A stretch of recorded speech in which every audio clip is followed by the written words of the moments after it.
এমনই মনে করেন হলে যে নুসরাত যদি মুসলমান হয়ে থাকে, মৃত্যুর যদি ভয় থাকে, তারা 2 রাকাত নামাজ পড়ে যান বলে যে হিরো আলমের সাহেব মনে করেন ওই অভিযোগগুলো যে করছে, সে আমার বাসা থেকে 1,20,000 টাকা নিয়ে নুসরাত বাসা থেকে বের হয়ে দেয়, অন্য ছেলের সাথে সে মনে শুটিং করলো।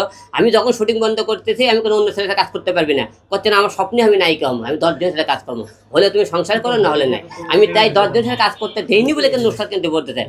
ওই দলে কত মিথ্য হতে পারে, আল্লাহ তাআলা আমাকে দুদকে আমাকে সায় দেয়। ওই যে মুসলমান হয়ে থাকে, কোরআন শরীফের হাত দিয়ে বলে যে হিরো আলম পরে কি আমি কোনোদিন ধরছে, এই পরে কি অভিযোগ চলে গেছে রিয়াজুল এরকম কোনো কিছু ধরতে পারে।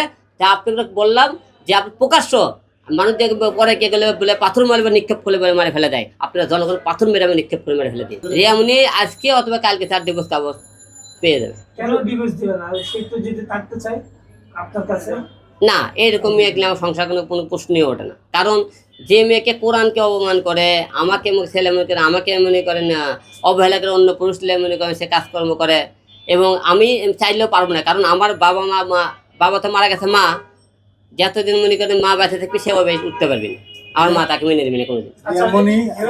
আর আপনার সন্তান আছে কি? না।